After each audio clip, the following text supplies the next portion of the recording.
할렐루야. 오늘도 예수님의 은혜가 여러분과 함께 하기를 간절히 바랍니다. 오늘 말씀은 요한복음 7장 19절에서 24절입니다. 모세가 너희에게 율법을 주지 아니하였느냐? 너희 중에 율법을 지키는 자가 없도다. 너희가 어찌하여 나를 죽이려 하느냐? 무리가 대답하되 당신은 귀신이 들렸도다. 누가 당신을 죽이려 하나이까? 예수께서 대답하여 이르시되 내가 한 가지 일을 행하매 너희가 다 이로 말미암아 이상히 여기는도다. 모세가 너희에게 할례를 행했으니 그러므로 너희가 안식일에도 사람에게 할례를 행하느니라. 모세의 율법을 범하지 아니하려고 사람이 안식일에도 할례를 받는 일이 있거든 내가 안식일에 사람의 전신을 건전하게 한 것으로 너희가 내게 노여워하느냐? 외모로 판단하지 말고 공의롭게 판단하라 하시니라. 오늘 말씀 19절에서 예수님은 너희가 어찌하여 나를 죽이려 하느냐 라고 말씀하십니다. 예수님은 이미 종교 지도자들을 중심으로 예수님을 죽이려고 하는 음모가 일어나고 있다는 것을 벌써 다 간파하고 계셨습니다. 그러나 아직 구체적인 정황이 드러나지 않은 상태에서 너희들이 나를 죽이려고 한다라고 말씀하시니까 대다수의 유대인들이 무슨 뚱딴지 같은 소리를 하는가? 우리가 언제 당신을 죽이려고 했는가? 라고 반문합니다. 20절에 보니까 당신은 귀신이 들렸도다. 누가 당신을 죽이려 하나이까? 그러나 보통 유대인들은 모르고 있었지만 종교 지도자들 사이에서는 실제로 예수님을 죽이려고 하는 움직임이 일어나고 있었습니다. 그런데 오늘 본문에서 예수님은 왜 유대인들이 예수님을 죽이려고 하는지에 대한 그 이유를 말씀하시는 것입니다. 그것은 한마디로 예수님을 공정하게 평가하지 않고 예수님의 표면적으로 보이는 외모를 보고 판단했기 때문이라는 것이 예수님의 진단입니다. 그래서 오늘 본문 마지막 절인 24절에 보면 외모로 판단하지 말고 공의롭게 판단하라고 예수님께서 말씀하신 것입니다. 그렇다면 오늘 본문에서 유대인들이 예수님을 외모로 판단했던 것들은 무엇입니까? 두 가지로 생각해 볼 수 있는데, 첫째로 예수님은 정식으로 랍비 교육도 받지 않았으면서 랍비 행세를 하는 것입니다. 예수님은 그 당시 가장 큰 교파인 바리새파에도 속하지 않았고 어느 교파에도 속하지 않았습니다. 또한 예수님은 정식으로 랍비 교육도 받지 않았습니다. 즉 예수님은 출신 성분이 불투명한 무명의 랍비였고 무명의 선지자였습니다. 예수님이 어디에서 누구에게 무엇을 배웠는지를 사람들은 아무도 몰랐습니다. 그렇기 때문에 때로는 예수님의 가르침이 이단의 가르침처럼 들렸고 사람들을 미혹하는 소리처럼 들렸던 것입니다. 예수님의 설교와 가르침을 좋아하는 사람들도 있었지만 예수님의 설교와 가르침에 대해서 율법을 무너뜨리고 율법 사회인 유대 사회를 어지럽힌다고 강하게 비판하는 이들도 많았습니다. 특별히 대다수의 종교 지도자들은 예수님이 전통적으로 내려오고 있는 구약의 가르침을 훼손한다고 판단하였습니다. 그렇기 때문에 출처도 불분명한 자의 가르침이 대중들을 미혹하고 신앙을 어지럽히고 있기 때문에 예수를 죽여야 한다는 목소리가 나오기 시작하는 것입니다.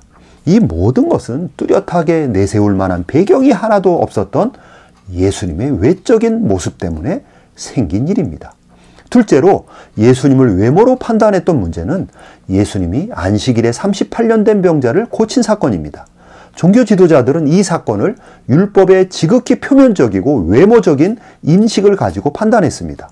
즉 안식일에는 일하면 안 된다라고 하는 지극히 표면적인 해석 하나만을 가지고 안식일에 예수님이 병자를 치유했던 사역을 율법이라고 하는 잣대로 정죄하였던 것입니다.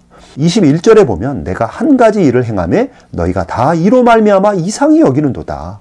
여기서 예수님이 말씀하시는 한 가지 일이란 요한복음 5장에 나오는 지난 6월절 명절에 예루살렘 베데스다에서 안식일에 38년 된 병자를 고쳐주신 바로 그 사건을 말하는 것입니다. 그때 예수님이 안식일에 병자를 고치신 일이 안식일에 일하지 말라는 준엄한 율법을 어겼다고 판단한 것입니다. 이것이 바로 외모로 예수님을 판단한 것이라고 예수님이 말씀하시는 것입니다.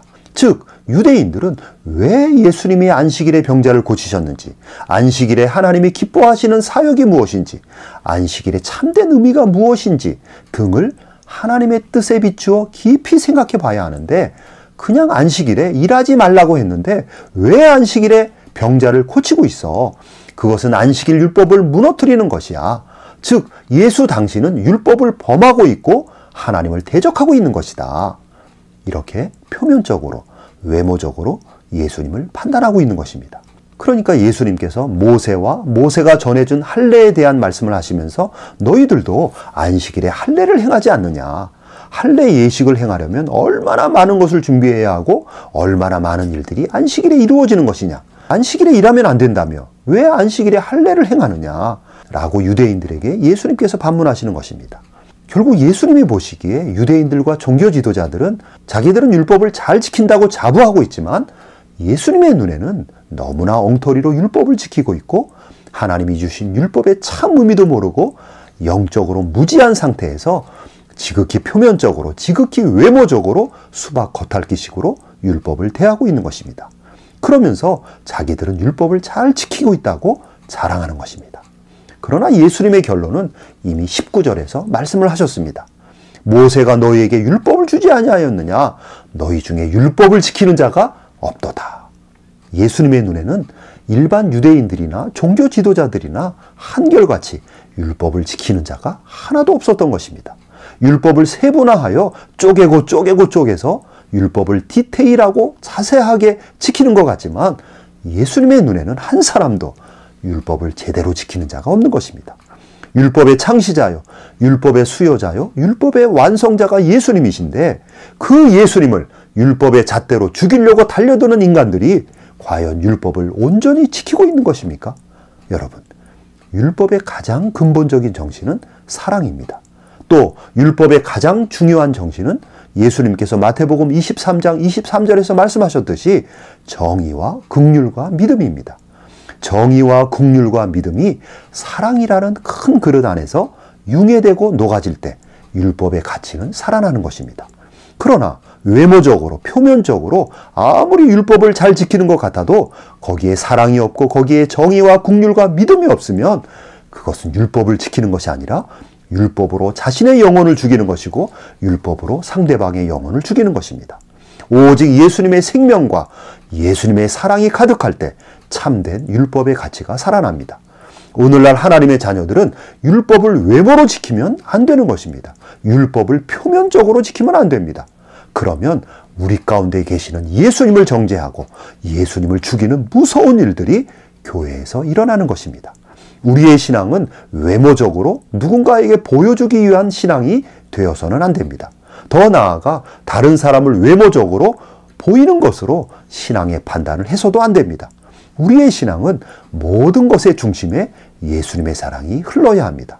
이웃을 판단하는 대신에 예수님의 사랑으로 이웃을 사랑하는 그런 성도가 되어야 합니다.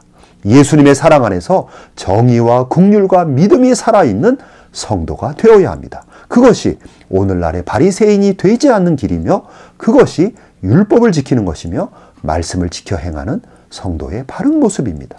오늘도 바로 이러한 성령의 은혜가 여러분과 함께 하기를 간절히 바랍니다. 아멘.